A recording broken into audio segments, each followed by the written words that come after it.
Olá, minha amiga, olá, meu amigo, como é que vocês estão? Bem-vindos a Mais Kardec, onde estudamos as obras pouco conhecidas do mestre Allan Kardec. Estamos estudando a Viagem Espírita em 1862 e hoje nós vamos conhecer o segundo discurso, que ele fez nesta viagem. E ele vai falar sobre, como prometeu, um outro ponto. Vejamos a posição em que se encontra o Espiritismo. Então, sem demora, vamos para o texto.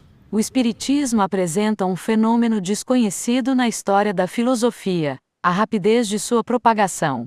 Nenhuma outra doutrina oferece exemplo semelhante. Quando se afere o progresso que vem sendo feito, ano após ano, pode-se, sem nenhuma presunção, prever a época em que ele será a crença universal. A maioria dos países estrangeiros participam do movimento: Áustria, Polônia, Rússia, Itália, Espanha, Constantinopla, etc., contam numerosos adeptos e várias sociedades perfeitamente organizadas. Possui uma relação onde estão arroladas mais de 100 cidades, com grupos em funcionamento. Entre elas, Lyon e Bordeaux ocupam o primeiro lugar. Honremos, pois, essas duas cidades, que se impõem por sua população e sua cultura, e onde tão alto e tão firmemente foi hasteada a bandeira do Espiritismo. Muitas outras ambicionam caminhar em suas pegadas. A esse mesmo respeito palestrei com vários viajantes. Todos estão de acordo em dizer que, a cada ano, registram-se progressos na opinião pública. Os galhofeiros diminuem à vista d'olhos, mas ao escárnio sucede a cólera. Ontem riam-se, hoje zangam-se. De acordo com um velho provérbio, isso é de bom augúrio, e leva os incrédulos a concluir que a questão deve estar implícito um motivo sério qualquer. Um fato não menos característico é que tudo quanto os adversários do Espiritismo fizeram para entravar sua marcha, longe de detê-lo, ativou o seu progresso. E pode-se afirmar que, por toda parte, esse progresso está em relação aos ataques sofridos. A imprensa o enalteceu? Todos sabemos que, longe de estender-lhe as mãos, ela lhe tem deitado aos pés e com isso não conseguiu senão fazê-lo avançar. O mesmo ocorre relativamente aos ataques que, em geral, lhe têm sido endereçados. Há, pois, com referência ao Espiritismo, um fenômeno que se constitui em uma constante. É que, sem o recurso de qualquer um dos meios habitualmente empregados para alcançar o que se denomina um sucesso, e apesar dos entraves que lhe têm sido impostos, ele não cessa de ganhar terreno, todos os dias, como para dar um desmentido àqueles que predizem seu fim próximo. Será isso uma presunção, uma fanfarrice de nossa parte? Não, trata-se de um fato impossível de ser negado. Ele auriu sua força em si mesmo, o que prova o poder incoercível dessa ideia. Aqueles a quem isso contraria, pois, farão melhor mudando de partido ou se resignando a deixar passagem franca ao que não podem deter. O caso é que o Espiritismo é uma ideia e quando uma ideia caminha, ela derruba todas as barreiras, não se pode detê-la nas fronteiras, como um pacote de mercadoria. Queimam-se livros, mas não se queimam ideias e suas próprias cinzas, levadas pelo vento, fazem fecundar a terra onde ela deve frutificar. Todavia não basta lançar uma ideia ao mundo para que ela crie raízes. Não, certamente. Não se cria à vontade opiniões ou hábitos. O mesmo ocorreu relativamente às invenções e descobertas. Mesmo a mais útil se perde se não chega a seu tempo, se a necessidade que está destinada a satisfazer não existe ainda. O mesmo ocorre quanto às doutrinas filosóficas, políticas, religiosas e sociais. É preciso que os espíritos estejam maduros para aceitá-las. Se chegam muito cedo, permanecem em estado latente e, como os frutos plantados fora da estação, não vingam. É interessante pontuar, eu acho que hoje, vendo isso, e claro que Kardec não concordava, ele era muito entusiasmado e achava que as coisas iam acontecer assim, de uma maneira muito rápida, que o Espiritismo ia se alastrar no mundo inteiro de uma maneira muito rápida. Eu hoje vejo que essa frase dele fala muito, Se chegam muito cedo, permanecem em estado latente, como os frutos plantados fora da estação não vingam. Creio eu, Evandro, que o Espiritismo está ainda muito latente, fruto que foi plantado fora da estação. Por quê? Kardec era muito otimista Que primeiro era comum na época, né? Era uma época que a ciência descobria coisas incríveis, né? E que se achava que com isso ia melhorar a qualidade de vida de todo mundo, então não ia ter pobreza. Então era uma época muito sonhadora, especialmente na França, né? Onde Kardec vivia. Só que o que não se contava é que um tempinho depois começaria a Primeira Grande Guerra Mundial. E depois a Segunda Grande Guerra Mundial, né? E estas guerras puxaram muito a evolução humana para trás. Enquanto isso, a ciência foi andando para frente. Então, daí parece que a moral e os científicos se desgrudaram, né?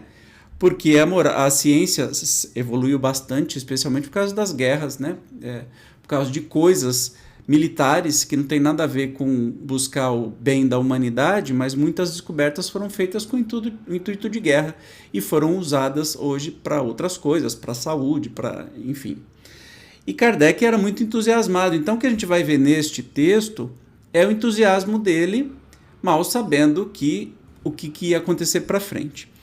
Dá para entender, é como se a gente hoje estivesse muito entusiasmado, mas quando a gente virou o século, né? Nossa, que maravilha, como é que a gente está andando bem.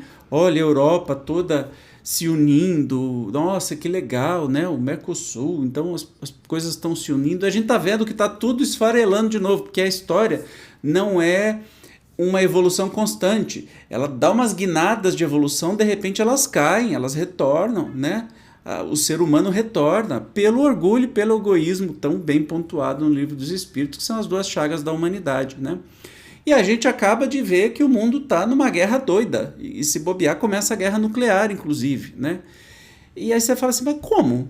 Por quê? Com tanto conhecimento, com tanto, né? Por causa de poder, gente. Só isso, por causa de poder. As pessoas erradas estão no poder e estão fazendo esse caminhar errado da humanidade em geral. Mas vamos voltar para o texto. Para a gente se contaminar aí com essa efusividade, esse otimismo do nosso querido Kardec. Se, pois, o Espiritismo encontra tão numerosas simpatias, é que o seu tempo está chegado, é que os espíritos estão maduros para recebê-lo, é que ele responde a uma necessidade, a uma aspiração. Tendes disso a prova pelo número, hoje incontável, de pessoas que o acolhem sem estranheza, como algo de muito natural, a partir do momento que se lhes fala a respeito pela primeira vez, e confessam que tudo sempre lhes pareceu ser assim, mas que não eram capazes de definir suas ideias. Sente-se o vazio moral que a incredulidade e o materialismo criam em torno do homem. Compreende-se que essas doutrinas cavam um abismo para a sociedade, que destroem os laços mais sólidos, os da fraternidade. E depois, instintivamente, o homem tem horror ao nada, como a natureza tem horror ao vazio. Eis porque ele acolhe com alegria a prova de que o nada não existe. Mas dir-se-á, não se lhe ensinou, todos os dias, que o nada não existe? Sem dúvida, isso lhe foi ensinado. Mas então, como entender que a incredulidade e a indiferença tenham incessantemente crescido neste último século?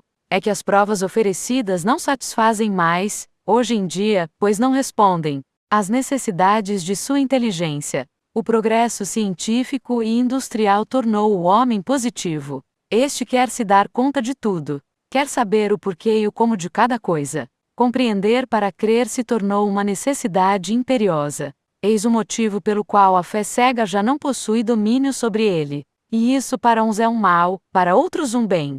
Sem desejar discutir a questão, diremos apenas que assim é a lei da natureza. A humanidade coletivamente, como os indivíduos, tem sua infância e sua idade madura. Quando se encontra na maturidade, atira à distância seu coeiro e quer fazer uso de suas próprias forças, isto é, de sua inteligência. Fazê-la retroceder é tão impossível quanto obrigar um rio a retornar às suas fontes. Atacar o mérito da fé cega, dir-se-á, é uma impiedade, pois que Deus quer que se aceite sua palavra sem exame. A fé cega teve sua razão de ser, direi mesmo sua necessidade, mas em um certo período da história da humanidade.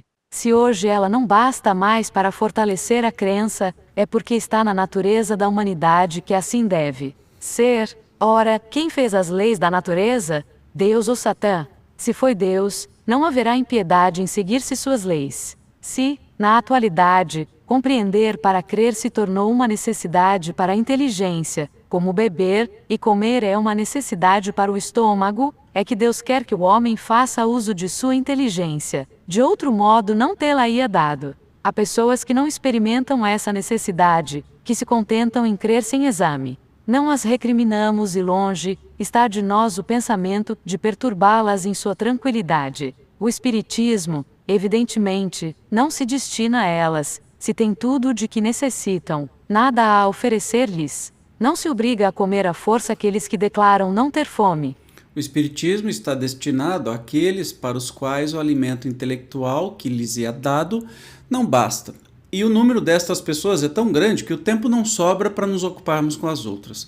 Por que então se queixam quando não lhes corremos ao encalço? O Espiritismo não procura ninguém, não se impõe a ninguém, limita-se a dizer: aqui me tendes, eis o que sou, eis o que trago. Os que julgam ter necessidade de mim se aproximem, os demais permaneçam onde se encontram. Não é meu propósito perturbar-lhes a consciência nem injuriá-los. A única coisa que peço é a reciprocidade. Então, está aí uma das explicações porque que, desde sempre, a doutrina espírita, né, o espiritismo em si não é uma fé que faz com que as pessoas vão em busca de novos adeptos e encham os centros com pessoas para conhecerem o espiritismo, porque isso não é a intenção. Só que dá para entender o entusiasmo de Kardec, né, que as pessoas não estão mais satisfeitas só com o que a religião diz para elas e querem algo mais, né, que corresponda à sua inteligência, né? Infelizmente, o que a gente está vendo é que, em vez disso acontecer e outras pessoas de outras religiões encontrarem o espiritismo, e isto acontece, mas não nas massas, e se libertar, né, das crenças opressoras e dos acredito porque eu estou mandando, né? Aconteceu o contrário. A religião entrou no espiritismo e um modo religioso tomou conta. E a gente sabe que foi meio por querer e graças a inúmeros fatores, desde que o espiritismo chegou no Brasil, que essa foi uma tendência, né? Mas, infelizmente, o espiritismo é exatamente o contrário disso. É de quem está fugindo de religião. Como eu, por exemplo, que era católico, apostólico, romano, professante, fiz de tudo e mais alguma coisa, e que chegou no momento que não me bastou mais, né? Tudo aquilo, para mim, virou uma grande fantasia, eu fiquei ateu. E o Espiritismo me trouxe a crer novamente que existe um Deus, não aquele Deus bíblico, mas um Deus, uma inteligência suprema, né? Que existem leis universais, enfim, que me trouxe a crença da reencarnação e tantas outras coisas maravilhosas. Então, o Espiritismo cumpriu o seu papel comigo, assim como com muitas pessoas, né? Mas não na intensidade de que Kardec imaginava que isso ia acontecer. Continuemos. Por que, então, o materialismo tende a suplantar a fé? Acaso porque, até o presente, a fé não raciocina? Porque ela diz crede, enquanto o materialismo raciocina.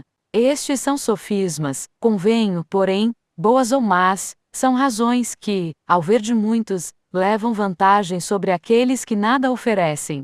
Acrescentai a isto que o materialismo satisfaz aqueles que se comprazem na vida material, que querem se distrair das consequências do futuro, que esperam, assim, escapar à responsabilidade de seus atos, tendo-se em vista que, em suma, ele é eminentemente favorável à satisfação de todos os apetites brutais. Na incerteza do futuro, o homem se diz: aproveitemos o presente. Que benefício me trazem os meus semelhantes? Por que me sacrificar por eles? São meus irmãos, disse. Mas de que me servem irmãos que eu perderei para sempre, que amanhã estarão mortos, como eu próprio, que somos, afinal, uns para com os outros. Muito pouco se, uma vez mortos, nada resta de nós. De que servirá impor-me privações? Que compensação dela me poderá advir se tudo terminará comigo? Julgais possível fundar uma sociedade sobre as bases da fraternidade com semelhantes ideias? O egoísmo é a consequência natural de uma posição como essa. De acordo com o egoísmo, cada um tira o melhor para si, mas essa parte melhor é sempre o mais forte que leva. O fraco, por sua vez, raciocinará: sejamos egoístas, uma vez que os outros também o são. Pensemos apenas em nós, pois que os outros só pensam em si mesmos. Tal é, convenhamos, o mal que tende a invadir a sociedade moderna, e esse mal, como um verme roedor, pode arruiná-la em seus fundamentos. Oh, qual não será a culpa dos que a levam por esse triste caminho, dos que se esforçam por rechaçar a crença, dos que preconizam o presente com prejuízo do futuro? Eles terão um terrível débito a resgatar, pelo uso que fizeram de sua inteligência. E enquanto isso, a incredulidade deixa em seu rastro um mar de inquietude. Se é cômodo ao homem entregar-se às ilusões, não pode furtar-se de pensar, vez por outra, no que lhe sucederá depois. A contragosto a ideia do nada o enregela. Quereria ter uma certeza, e não a encontra, então flutua, hesita, duvida, e a incerteza o mortifica. Sente-se desgraçado em meio aos prazeres materiais que não podem preencher o abismo do nada que se abre a seus pés e onde, supõe, vai ser precipitado. É nesse momento que chega o Espiritismo, como uma âncora salvadora, como um archote aceso nas trevas de sua alma. Vem tirá-lo da dúvida, vem preencher o horror do vazio, não com uma esperança vaga, porém com provas irrecusáveis resultantes da observação dos fatos. Vem reanimar sua fé, não apenas dizendo: crede, pois isso vos ordeno, mas vede, tocai, compreendei e crede. Ele não poderia, pois, chegar em momento mais oportuno, seja para deter o mal antes que se torne incurável, seja para satisfazer as necessidades do homem, que já não crê sob palavra, que aspira a racionalizar aquilo em que crê. O materialismo o seduzira por seus falsos raciocínios, aos seus sofismas era preciso opor raciocínios sólidos, apoiados em provas materiais. Para essa luta, a fé cega já se mostrava impotente. Eis porque digo que o Espiritismo veio a seu tempo. Então, claro, Kardec conhecia os problemas do mundo e tudo é isso que ele descreveu. O que a gente melhorou desses 150 anos para cá, né? Quanto a gente melhorou? Eu não quero ser pessimista, não quero contradizer Kardec, mas praticamente nada, né? Tudo que ele falou. Mas vem se opor ao materialismo, né? Mas desde que você não mergulhe no oposto, que é a religião, né? Que simplesmente traz verdades esquisitas e que você tem que acreditar porque você tem que acreditar, porque senão você vai para o inferno. Pronto, acabou, né? Não pela razão. O Espiritismo é uma via que junta, né, a questão da ciência com a questão espiritual, que isso pode caminhar junto. O que a gente vê é que as religiões falam uma coisa e a ciência fala outra. Pra você ter uma ideia, até hoje, por exemplo, a Igreja Católica não permite o uso de anticoncepcional ou de preservativo. Sabe? Estão no século, 3 séculos atrás. Isso é contra o fato de conceber. Mas pera lá, então sexo só serve para conceber? Não é para prazer, não é para nada, é só para conceber?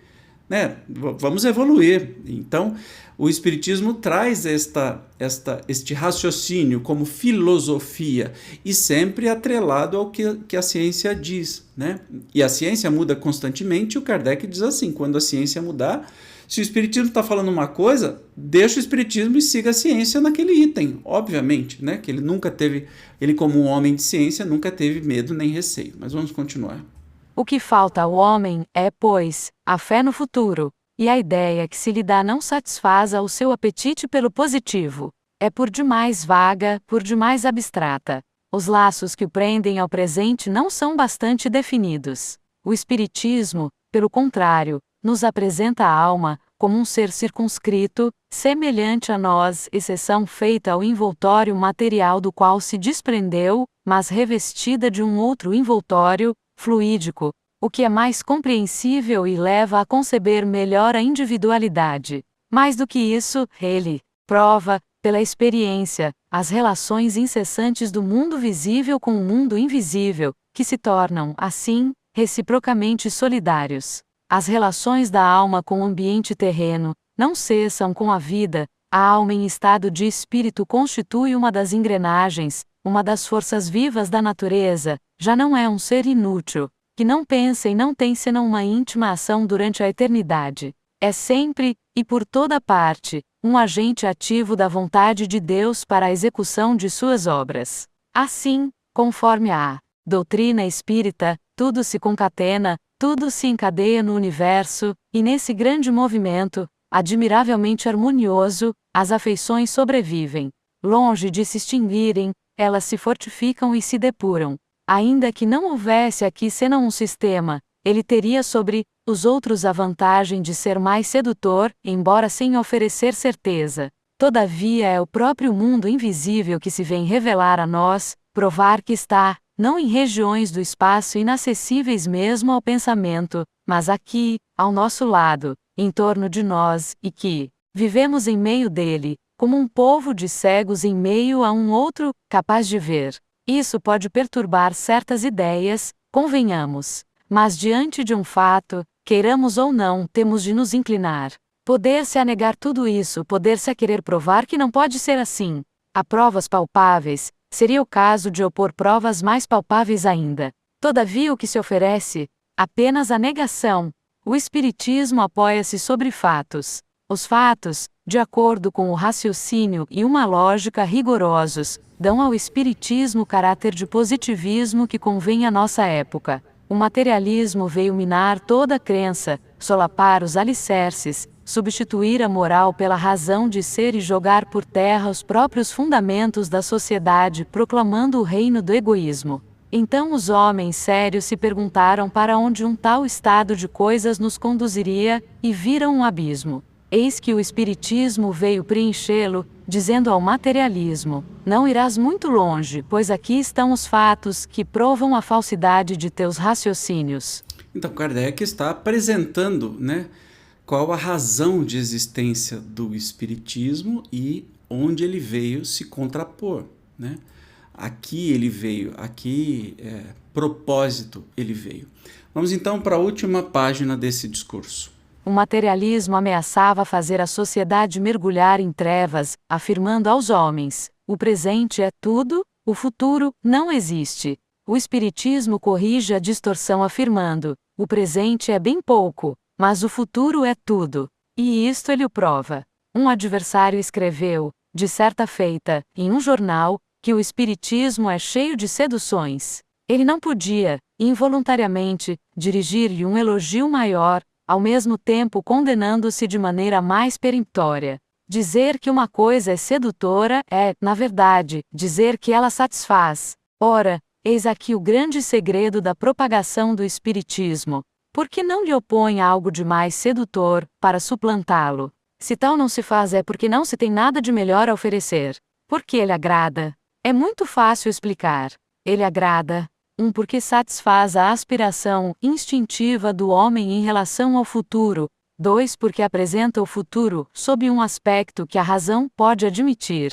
3. Porque a certeza da vida futura faz com que o homem enfrente com paciência as misérias da vida presente. 4. Porque, com a doutrina da pluralidade das existências, essas misérias revelam uma razão de ser, tornam-se explicáveis e, ao invés de ser atribuídas à providência, em forma de acusação, passam a ser justificáveis, compreensíveis e aceitas sem revolta.